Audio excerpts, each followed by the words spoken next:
Bien, mis hermanos, en esta mañana, la enseñanza de esta mañana la he titulado Adornando el Evangelio con nuestra manera de vivir.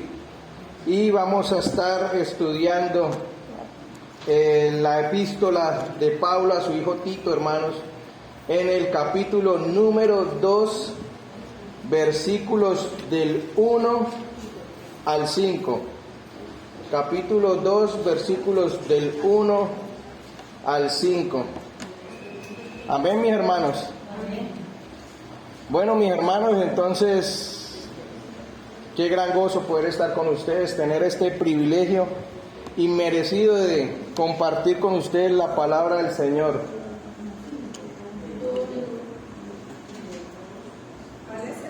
Hermano, Tito, capítulo 2, versículos 1 al 5. Hermanos, entre los meses, a finales del mes de noviembre y el mes de diciembre, el Señor Jesús me dio el privilegio y el gozo de poder viajar a Honduras con el propósito de pasar un tiempo allí de inmersión, en el cual pudimos ver clases de manera presencial en el seminario en el cual me estoy capacitando, hermanos, y fue un gran privilegio.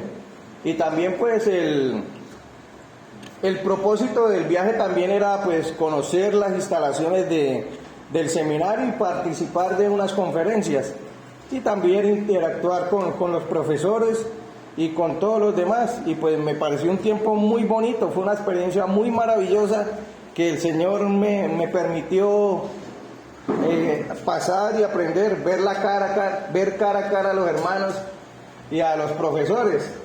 Y es algo curioso porque algunos a mí me decían: no, hermano, es que usted a través de la cámara se veía muy alto. Y yo era el más turrito de todos. Y entonces fue un tiempo de grandes sorpresas, pero también fue un tiempo de mucha comunión, hermanos. Pero hubo algo bastante particular. Hubo algo que realmente me impactó muchísimo mi vida, hermanos. Algo que me exhortó y algo que también me animó. Y eso que me impactó, hermanos, fue el poder ver el testimonio de vida de los hermanos. Ver la entrega de los profesores, de los hermanos, ver ese amor que tienen por el Señor y también por la iglesia del Señor, ver su integridad y ver todas estas cosas, hermanos, fue realmente de gran impacto para mi vida. Fue realmente palpar el Evangelio a través de hombres fieles al Señor. Y me exhortaba porque, o sea, la verdad me sentía un poco a veces como triste, en el sentido de que yo como creyente debo más reflejar el Evangelio del Señor. Yo decía, yo quiero ser como ellos, porque ellos están dando un testimonio fiel del Señor. Yo decía, eso es lo que yo quiero para mi iglesia, que nuestra iglesia refleje ese testimonio del Evangelio del Señor. Entonces eso realmente impactó mi vida, hermano. Y eso es lo que nosotros, cada uno de nosotros como creyentes, hermanos, deberíamos hacer: adornar el Evangelio del cual hemos creído por medio de un testimonio fiel, hermanos. Eso es lo que nosotros deberíamos como iglesia, impactar al mundo, no solamente con nuestras palabras, sino con nuestro testimonio. Y como dice el adagio popular, una imagen vale más que 1000 palabras, mis hermanos. Bien, mis hermanos, leamos el pasaje el segundo capítulo de Tito, versículos 1 al 5. Dice así la palabra del Señor: pero tú habla lo que está de acuerdo con la sana doctrina, que los ancianos sean sobrios, serios, prudentes, sanos en la fe, en el amor, en la paciencia. Las ancianas asimismo sean reverentes en su porte, no calumniadoras, no esclavas del vino, maestras del bien, que enseñen a las mujeres jóvenes a amar a sus maridos y a sus hijos, a ser prudentes, castas, cuidadosas de su casa, buenas, sujetas a sus maridos, para que la palabra de Dios no sea blasfemada. El 6 también, hermanos. Exhorta a sí mismo a los jóvenes que sean prudentes. Entonces, hermanos, vamos a orar, vamos a poner este tiempo en las manos del Señor, para que sea nuestro Señor guiándonos, hermanos, porque somos incompetentes, somos incapaces de comprender plenamente la palabra del Señor, y yo soy incapaz de predicarla. Por eso necesitamos del Señor, para que nos ayude a través de su Santo Espíritu. Padre Santo, Dios eterno, gracias, Señor, nuevamente te damos por este privilegio inmerecido, Señor, que tenemos de reunirnos como tu iglesia, Señor, y te pedimos, Padre Santo, que seas tú guiándonos a través de la obra de tu Espíritu Santo, Señor, dándonos entendimiento, sabiduría, Señor, para poder hablar, Señor, y recibir tu palabra, Señor, de una manera fiel en nuestros corazones. Padre Santo, que la podamos guardar, Señor, y que la podamos poner en práctica, Señor, en nuestra vida diaria, con el fin de glorificarte y honrarte a ti, Padre Santo. Padre Celestial, gracias por este tiempo, gracias por la vida de cada uno de mis hermanos, Señor, y te pedimos que seas tú bendiciéndonos a través del estudio de tu palabra, Señor. En Cristo Jesús, amén. Bien, mis hermanos, en este pasaje el Señor nos enseña cómo la sana doctrina debe adornarse en la vida de 4 categorías de hermanos.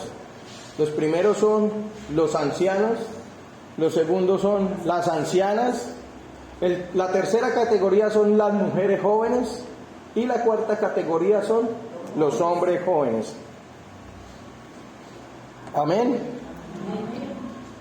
Bien, mis hermanos, entonces en esta mañana vamos a seguir con nuestro estudio de la carta del apóstol Pablo a su hijo espiritual Tito.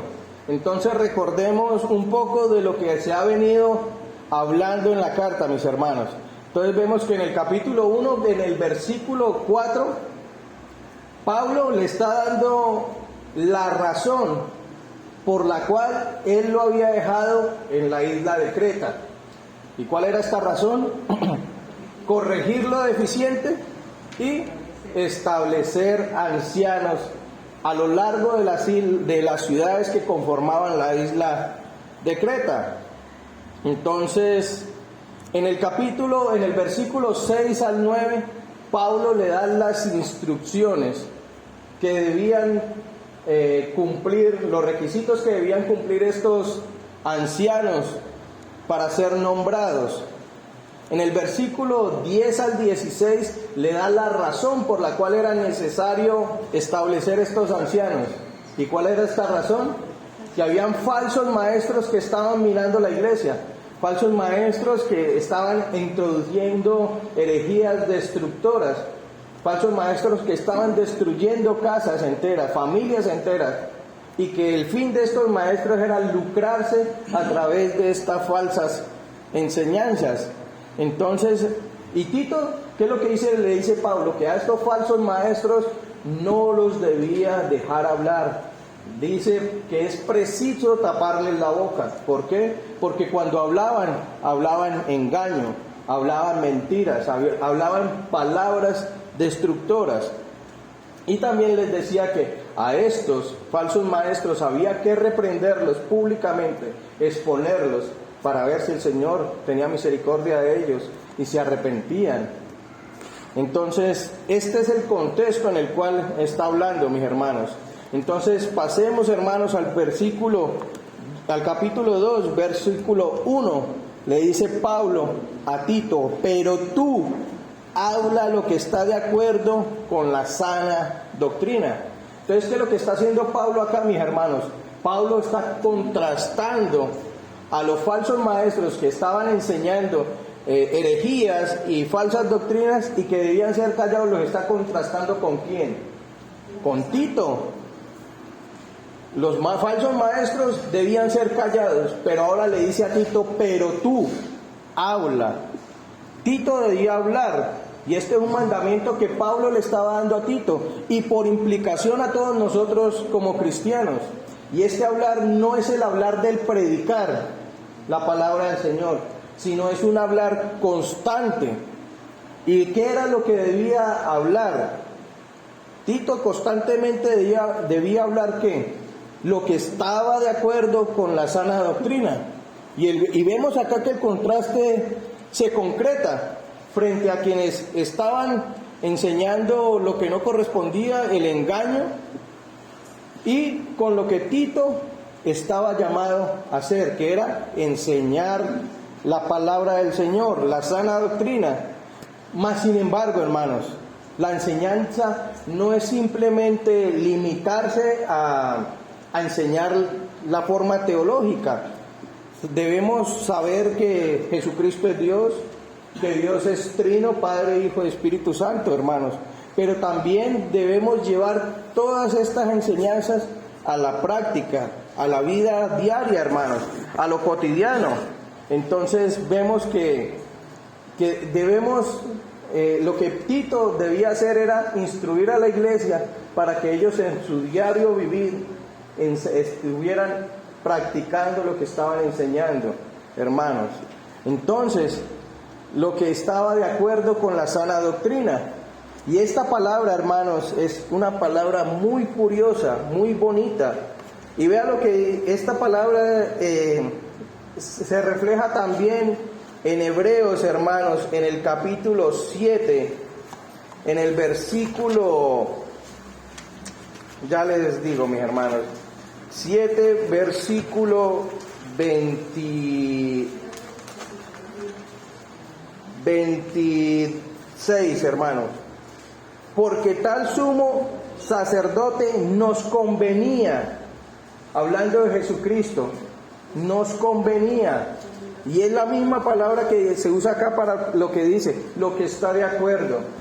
Esto quiere hacer referencia, hermanos, a que Jesucristo era lo único preciso que necesitábamos para suplir esa necesidad que nosotros teníamos. Y esto es lo mismo que está hablando acá.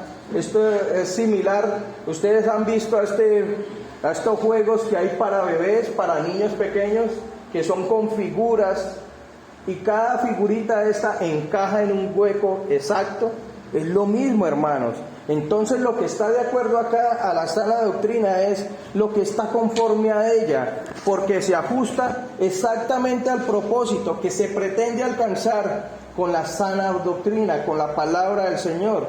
Entonces si se toma solamente lo primero, que haría? Se convertiría en una simple instrucción, pero la demanda en el texto añade a la instrucción de la conducción en la vida del cristiano. Entonces, hermanos, estamos viviendo en un mundo corrompido, tanto en Creta, en los tiempos del apóstol Pablo, como en nuestros tiempos. La palabra orienta al creyente, mis hermanos, a ser un ejemplo visible del nuevo nacimiento, a ser luz en las tinieblas, a ser la sal en el mundo. Entonces, mis hermanos, lo que está de acuerdo con la sana doctrina, hermanos, no es otra cosa sino vivir en santidad.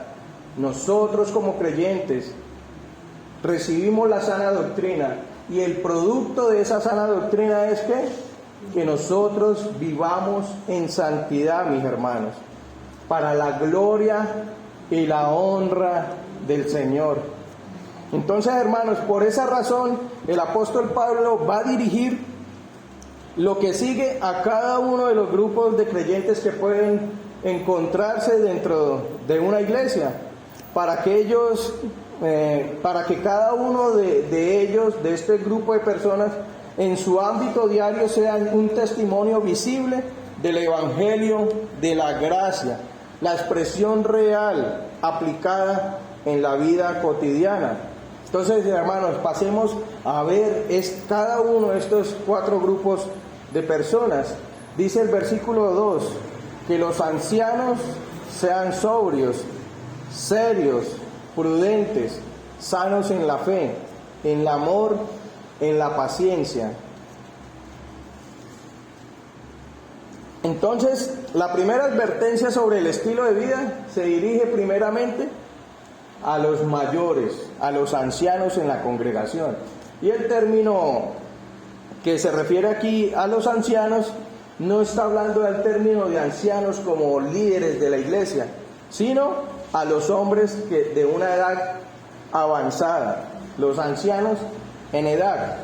Entonces la primera condición que deben manifestar estos ancianos en su vida para reflejar, adornar la doctrina, la sana doctrina, es que sean sobrios.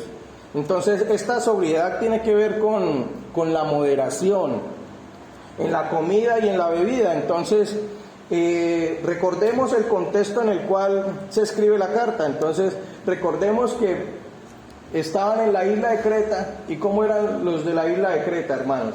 ¿Recuerdan? Mentirosos, ociosos, glotones. ¿Qué más? Malas bestias. Entonces vemos este entorno en el cual terrible, y este es el mismo entorno en el cual nos encontramos nosotros hoy en día. No vemos sino borracheras, no vemos sino vicio, no vemos sino gente que vive para sus propios deleites. Este es el mismo entorno en el cual nosotros nos encontramos. Entonces, pero parece ser que la descripción puede abarcar un poco más, hermanos, y referirse al dominio propio, que pone freno a todos los apetitos carnales. En el Nuevo Testamento se usa la palabra para aludir a una persona que es moderada en su estilo de vida. El que es sobrio no es indulgente con los excesos, no importa cuáles sean. Sobrio es el antónimo de ebrio, de manera que una persona dominada por algo, pudiendo ser algo excesivo, o por ejemplo el uso del vino, no está en condiciones de discernir claramente entre lo que le conviene o no. Entonces un anciano sobrio usará todos estos recursos vitales y orientarlos para aquello que le es conveniente. Entonces vemos, y eso es lo que nosotros desearíamos ver en una persona mayor, ¿no? Una persona que a través de todo lo que ha vivido en la vida, a través de un estudio constante de la palabra del Señor, a través de lo largo de una vida cristiana, pues uno esperaría que fuera un hombre de ejemplo, un hombre irreprochable, un hombre el cual uno desearía admirar, ¿no? Entonces, esto es lo que quiere hacer Pablo, el exhortar y animar a estos hombres para que sean fieles al Señor. El segundo aspecto que está mencionando el apóstol Pablo es que deben ser hombres serios.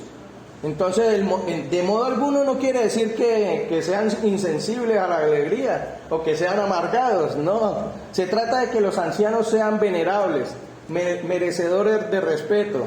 Los mayores en edad no deben ser personas superficiales, sino que gente que sea de peso, gente que sea discreta, y esto los hará más dignos de confianza para los jóvenes, porque podremos acudir a ellos a pedir un consejo, y sabemos que si ellos nos aconsejan y ellos son fieles, el consejo que nos van a dar va a ser un consejo sabio y un consejo que va a estar en armonía con la palabra del Señor.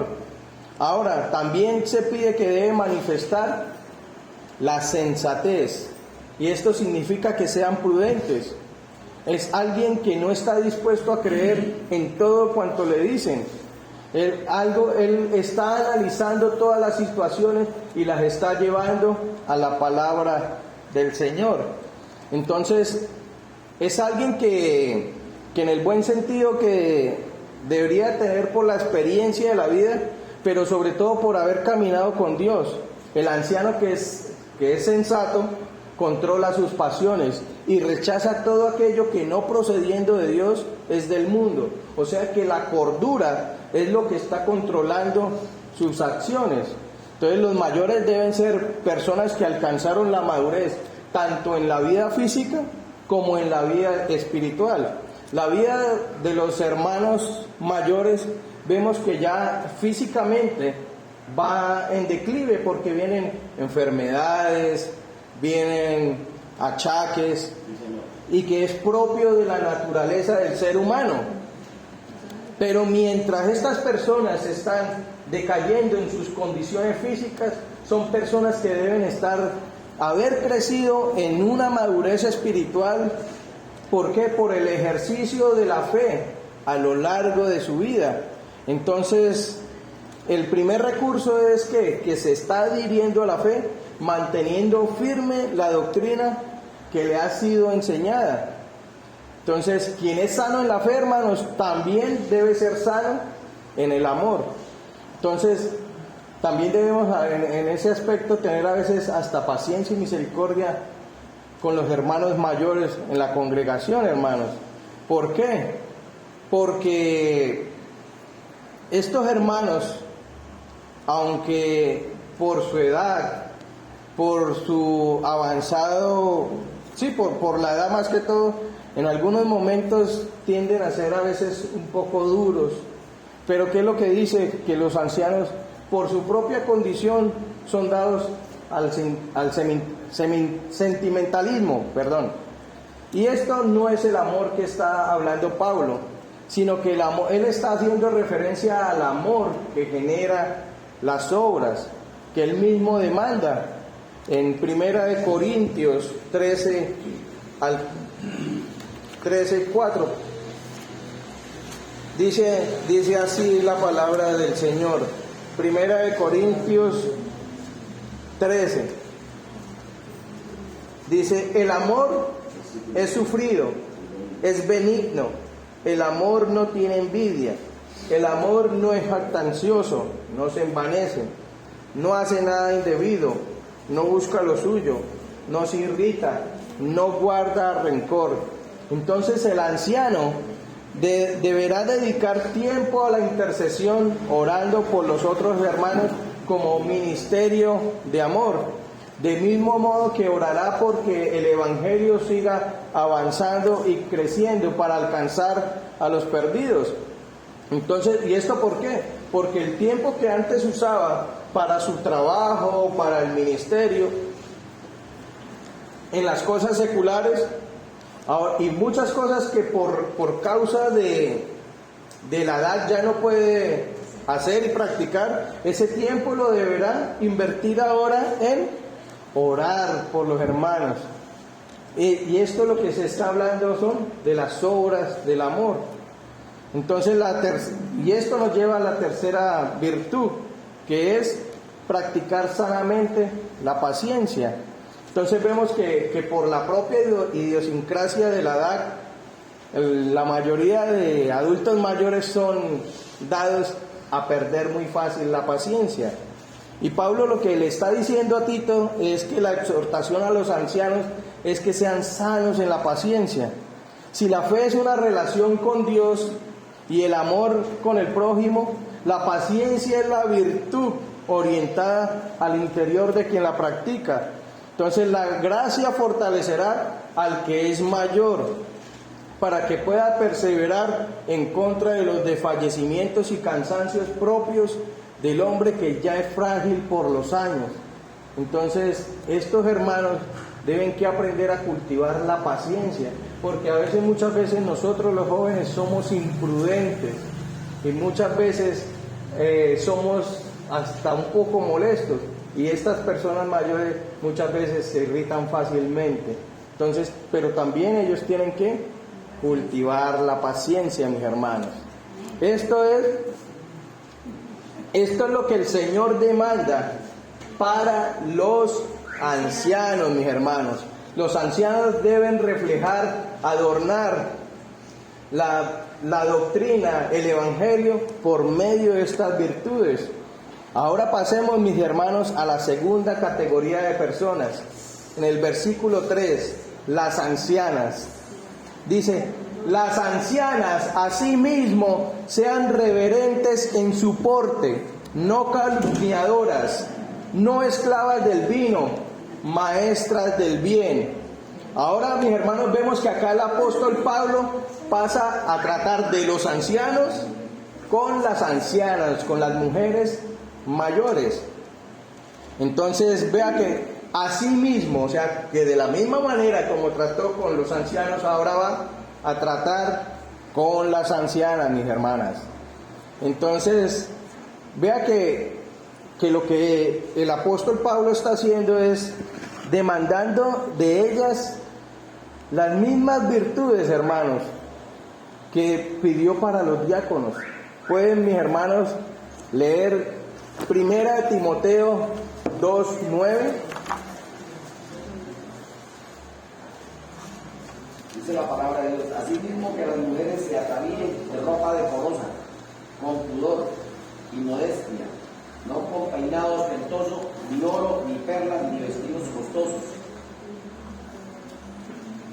Hermano, ¿puede otro hermano leer 1 Timoteo 3:11? Las mujeres así no sean honestas, no calumniadoras, sino sobrias, fieles en todo. Amén. Vean, mis hermanos, el porte reverente es la expresión externa de quienes hacen profesión de la santidad. Las mujeres de mayor edad no deben ser murmuradoras, ni ser calumniadoras. Y vea que Dios había establecido esta prohibición de andar chismeando entre su pueblo. En Levítico 19, verso 16, vea lo que dice, mis hermanos. No andarás chismeando entre tu pueblo, no atentarás contra la vida de tu prójimo, yo Jehová. O sea que si uno chismea, habla mal de otra persona, es como si estuviera atentando directamente contra un hermano. Entonces, la acción de la maledicencia o el chisme es algo que causa estragos entre los creyentes y produce roturas. Entonces, la contienda se levanta muchas veces por la acción del chismoso, mis hermanos. Y no quiere decir que solamente las mujeres sean chismosas, sino también los hombres. Y debemos evitar estas cosas que traen descrédito al Evangelio, mis hermanos. Además, las ancianas no deben ¿qué? Estar esclavizadas al mucho vino. Y nuevamente, mis hermanos, aparece el abuso del vino. Entonces recordemos que el apóstol Pablo no era que estuviera prohibiendo el uso moderado del vino, sino lo que estaba prohibiendo era la embriaguez, que en las personas mayores y en el contexto de la epístola podría incluso ser una necesidad sanitaria. Entonces recordemos que en ese tiempo los acueductos eran muy deficientes y la mayoría de aguas estaban contaminadas y estaban produciendo cólera.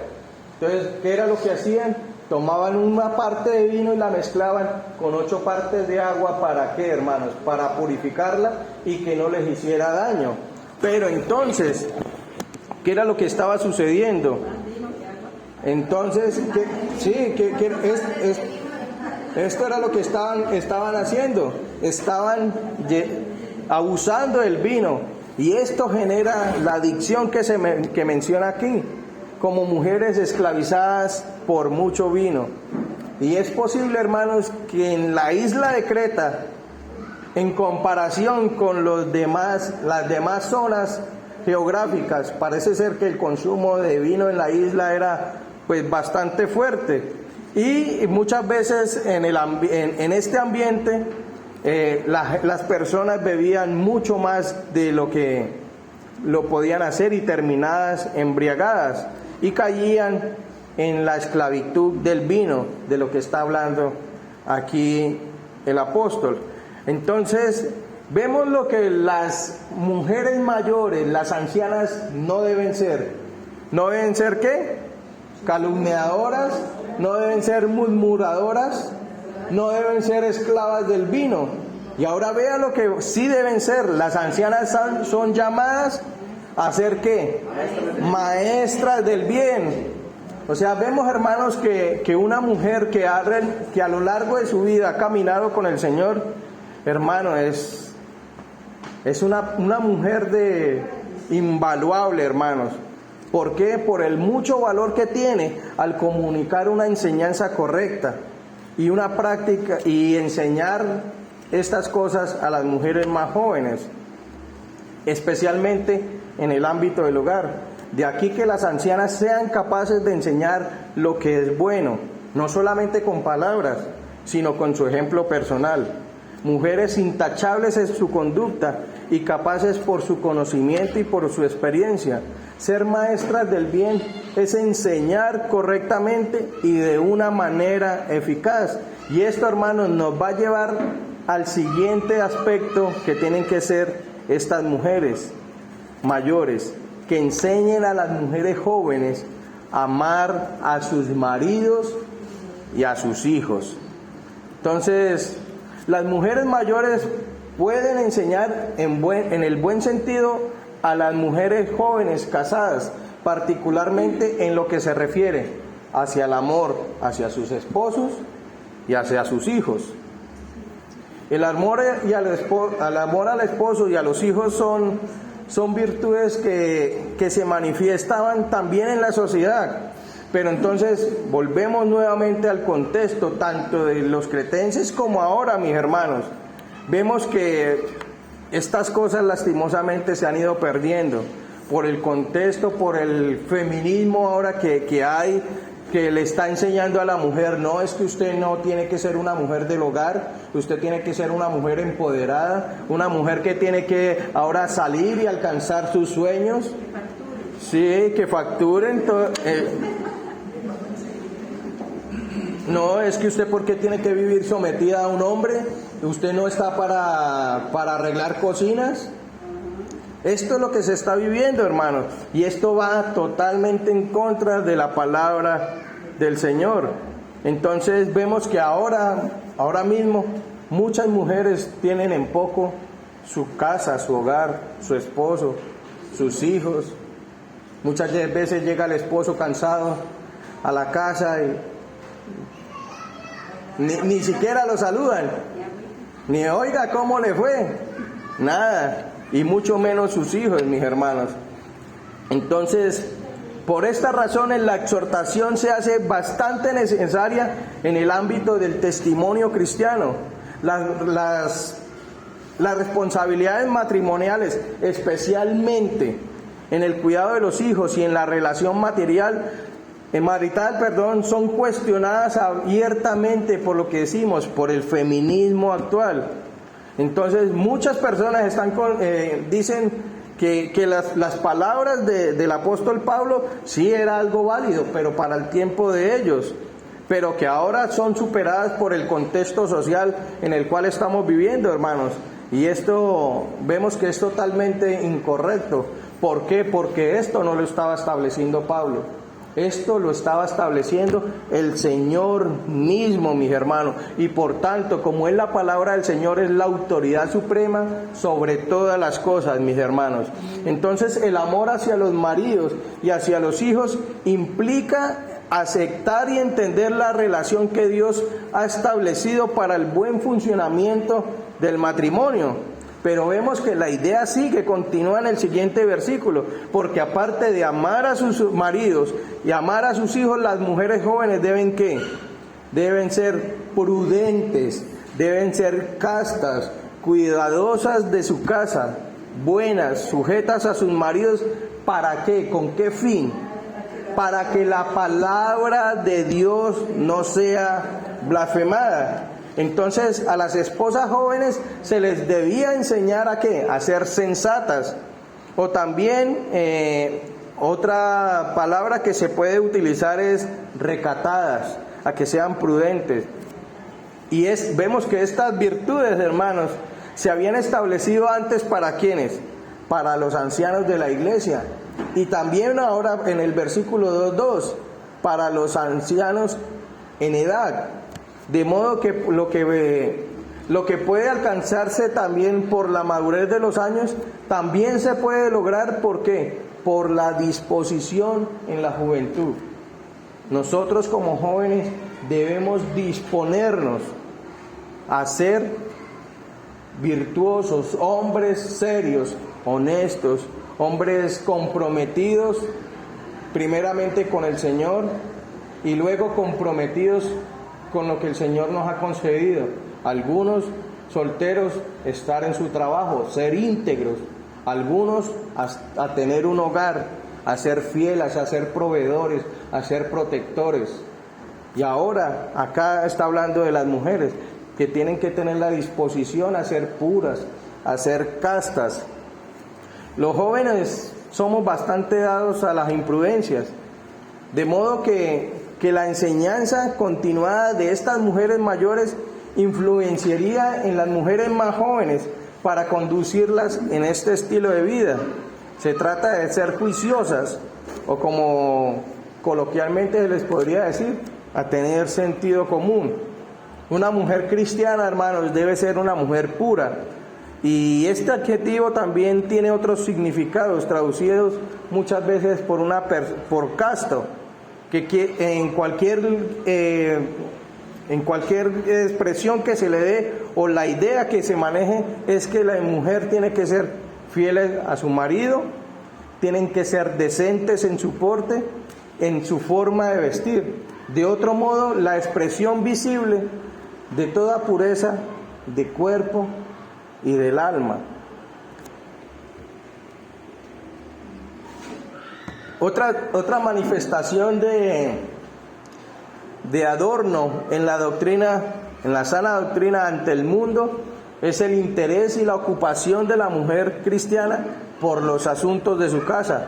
Y Pablo acá está usando una palabra que literalmente significa trabajadoras en su casa. De ahí que se traduzca muy bien como mujeres de su casa. Y especialmente es importante en el tiempo actual donde estamos, donde muchas mujeres deben trabajar secularmente. Y esto para estar pues a la altura pues de las demandas con respecto a las situaciones en las que vivimos. Muchas veces nosotros como hombres, por más que seamos diligentes, por más de que nos esforcemos, la situación está tan difícil que muchas veces no, como decimos popularmente, nos estamos viendo a gatas para suplir todo lo necesario para la casa. Pero entonces, hermanos, y hay que tener mucho cuidado con estas cosas, porque estamos siguiendo esto, estamos dejando el cuidado de nuestro hogar a otras personas.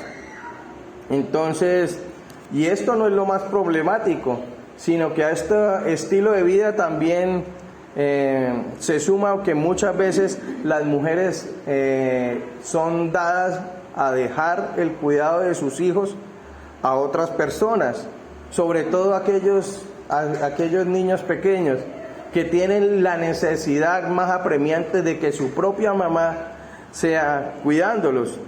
Hermanos, pero todo esto requiere un sano equilibrio que debe ser establecido de mutuo acuerdo junto con el esposo, mis hermanas. Entonces, esto no quiere decir que el esposo tome las decisiones solo, no, sino que tienen que tomar estas decisiones de mutuo acuerdo junto con el marido.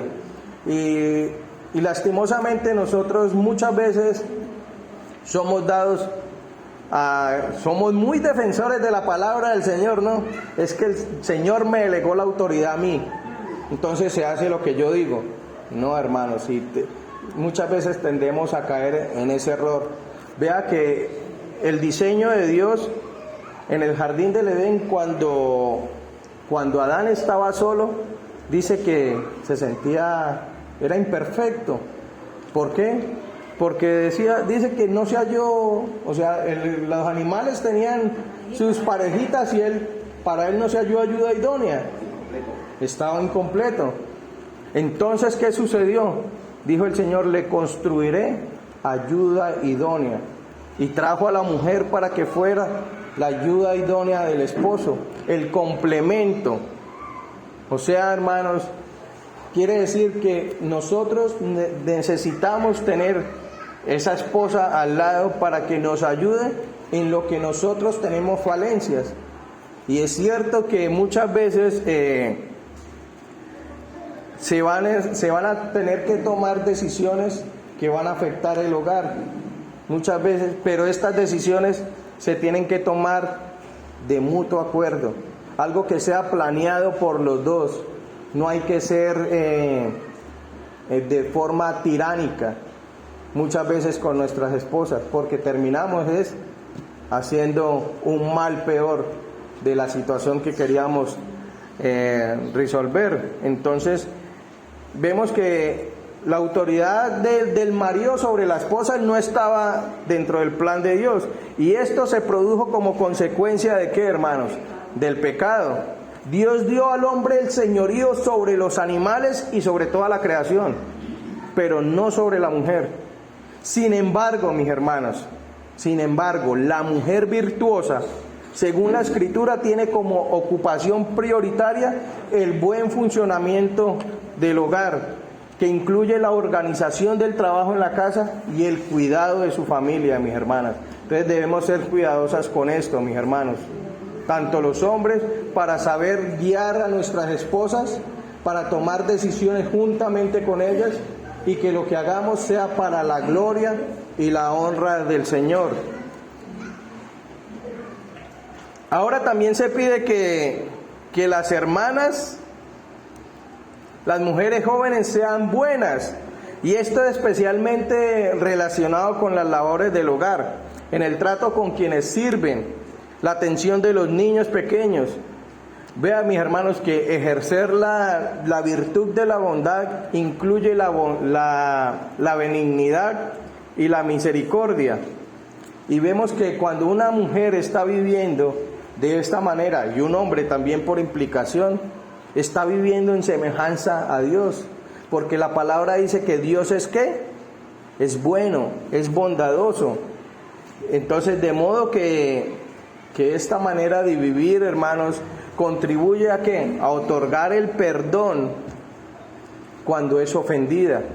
Esta bondad es expresada en acciones, y no se establece solamente para las mujeres, sino también para todos los creyentes.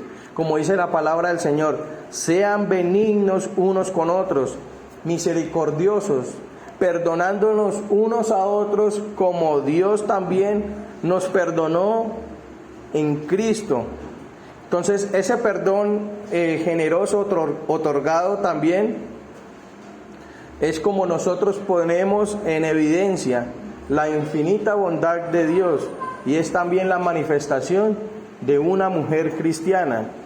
Y la última demanda que se hace para las mujeres jóvenes es que tienen que estar sujetas, subordinadas a sus maridos. Y entonces el hecho de que la libertad y que la igualdad de las mujeres y los hombres en el plano de la salvación es una realidad, ¿no?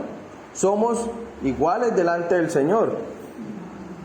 Pero esto no supone el orden establecido por Dios en el matrimonio. Entonces recuerden que la esposa cristiana acepta lo que ha sido ordenado, y entre esto está la subordinación voluntaria a su esposo. La sujeción de la mujer al esposo no es de ninguna manera es una de servidumbre, como si fuera la muchacha al servicio de la casa. No, sin la posibilidad solamente de que obedecer, porque no sería la esposa sino una esclava, sino que es más bien una subordinación en aceptación a lo que, como les había dicho, a lo que el Señor ha establecido en su palabra. Y Dios establece que para el hogar para que el hogar y la familia funcione de una manera correcta, la mujer debe estar sujeta al varón. Pero no quiere decir de ninguna manera que la mujer sea inferior en condiciones, en capacidad, en funcionalidad en el hogar, sino que Dios estableció una determinada posición entre los dos sexos. Y esta subordinación se hace como enseña el apóstol Pablo, citando: la mujer debe estar sujeta a su esposo como al Señor. Esto es por la nueva posición en Cristo, sino como al Señor en razón de obediencia a quien es el Salvador. Por tanto, también es como condición derivada del Señor. Entonces, y esto, hermanos, tiene un preceder o una mala, si no se hace esto, lleva una mala consecuencia, que es que la palabra del Señor será blasfemada. De otra manera, las mujeres que viven conforme a las demandas indicadas indicarán o evitarán que se hable mal del Evangelio. Es decir, que la contravención de todas estas virtudes, sin ser específicamente cristianas, lo son esencialmente en una negación de la palabra y al Evangelio que ellas profesan creer. Sería algo ilógico. No es que yo soy cristiana, pero yo soy rebelde con mi esposo. Entonces dice, bueno, pero entonces ¿en qué es lo que está creyendo? La frase típica, si eso es que es cristiana, entonces vemos que estas acciones están siendo de tropiezo para las demás personas. Entonces, una conducta incorrecta por parte de las hermanas jóvenes traería como consecuencia que se formularan calumnias con respecto al Evangelio.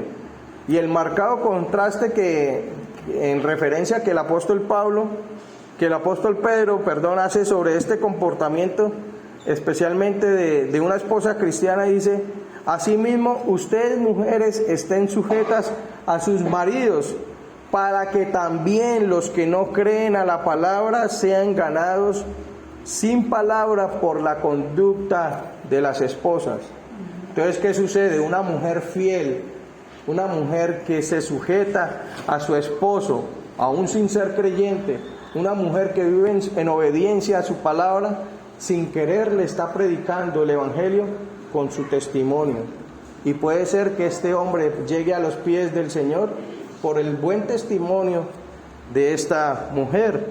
Entonces vemos que la vida cristiana no es solamente de hablar de Cristo, sino que también se trata de vivir a Cristo, mis hermanos. Amén. Bien, mis hermanos, y ahora vamos a ver al último grupo al que se refiere Pablo, el cual son los jóvenes. Entonces vemos que la condición propia de los jóvenes, de nosotros, me incluyo, todavía, ¿no? Está bien. Entonces vemos que los jóvenes son personas activas, son personas que, mejor dicho, tienen toda la energía al 100. Y esto, hermanos, en ocasiones puede ser que en ocasiones de la vida esto nos juegue una mala pasada, porque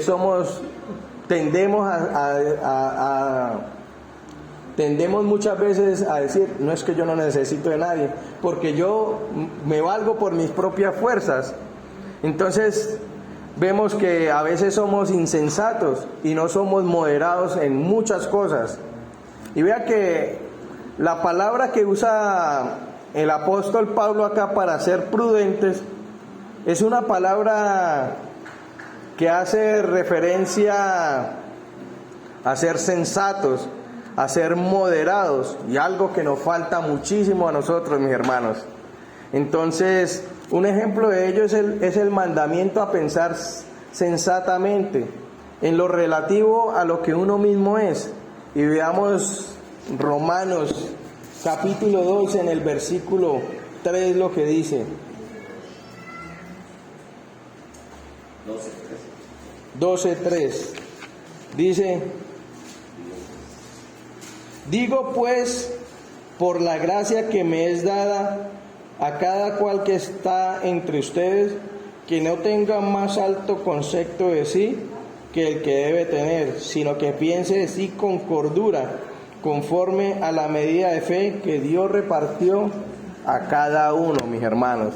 Entonces los jóvenes deben usar la cordura, manifestando, mis hermanos, manifestando un pensamiento sensato y equilibrado.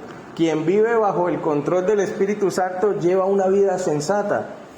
Lamentablemente, no solamente los jóvenes, sino que muchos cristianos que están infatuados o que están llenos de orgullo, mis hermanos,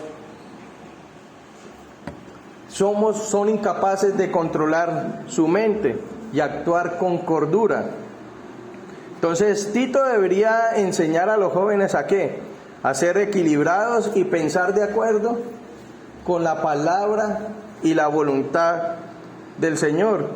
Entonces, los jóvenes muchas veces tendemos a ser extremistas en cuanto a nuestras ideas y necesitamos tener una ponderación mayor para ver las cosas desde su perspectiva real. Muchas veces yo le decía a un amigo cuando yo estaba muy joven y que yo creía eso, era que yo le decía, si el mundo tuviera una argolla, yo sería capaz de cogerlo y sacudirlo. Y me di cuenta que era de lo más insensato que yo podía pensar, porque yo pensaba que yo podía con todo. Muchas veces en mi mala forma de vivir yo hacía cosas que después veía que no podía hacerlas, y lastimosamente eso me llevó a tomar malas acciones y que me trajeron malas consecuencias, y era a veces tan impetuoso, hermanos, que fue necesario que el Señor me partiera las piernas literalmente para que me diera cuenta de que soy incapaz si no es por la ayuda del Señor. Entonces, un joven cristiano, mis hermanos, debe estar sujeto a la palabra en todos los aspectos de la vida. Entonces, y el verbo que Pablo usa tiene la relación con expresar lo que se llama sentido común, que muchas veces es lo que más nos falta. Y esto significa que quien vive en sensatez tiene el dominio propio, tanto de su cuerpo, de su mente y de lo que está pensando. Se pide que los jóvenes practiquen la misma virtud y demandas para los demás creyentes, así como los ancianos y los sobreveedores. Recuerda que deberían ser irreprensibles en toda su manera de vivir. Lo mismo debemos ser los jóvenes.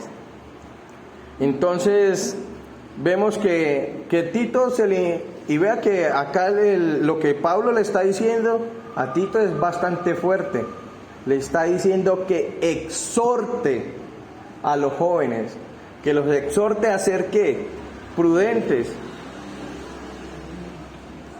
Y la idea que se está expresando es que venga, la palabra expresa de venir al lado junto con el joven. Y quiere decir esto que no sea de una manera impositiva con el joven, sino descender al nivel de él, hacerse el compañero de los jóvenes y hablar con un afecto entrañable. De otro modo que la enseñanza debe ser por el razonamiento y no por la determinación, especialmente en el caso de los más jóvenes. La paciencia y la persistencia hacen una labor más positiva y duradera que la imposición. Muchas veces cuando nosotros nos hacemos amigos de alguien joven y le decimos, vea, es que esto tiene que ser así, estos jóvenes como que tienden a escuchar mejor que cuando le decimos, es que esto se tiene que hacer así porque nosotros lo decimos. Antes esto está creando más como rebeldía que obediencia. Entonces debemos tener cuidado con estas cosas, mis hermanos. Bien, mis hermanos, entonces hemos visto cómo debemos comportarnos diariamente para adornar la sana doctrina. Y como dice Colosenses 3, si somos escogidos de Dios, debemos portarnos y vivir como un verdadero hijo de Dios. Así como es de importante, hermanos, conocer a Dios, conocer las doctrinas, es igualmente importante practicar y vivir de una manera santa y piadosa. Amén. Bien, mis hermanos, vamos a orar. Padre Santo, gracias te damos, Señor Dios Todopoderoso, por tu amor, por tu misericordia, por tu bondad. Gracias porque tú eres bueno, Señor, en gran manera, Señor, con nosotros. Gracias porque tú nos permites estudiar tu palabra de una manera fiel, Señor, Y Padre Santo, ayúdanos, Señor, diariamente a poner en práctica, Señor, tu palabra para la gloria y la honra tuya, Señor. Que cada día esa palabra nos lleve a conformarnos más y más como tu Hijo, nuestro Señor Jesucristo. Padre Santo, gracias te damos por todos y cada uno de los hermanos que estamos acá, Señor, y también por los que no pudieron asistir. Gracias, Señor, por bendecirnos, Señor, con un día más de vida, un día en el cual podemos, como tu iglesia, reunirnos para la gloria y la honra tuya. En Cristo Jesús. Amén.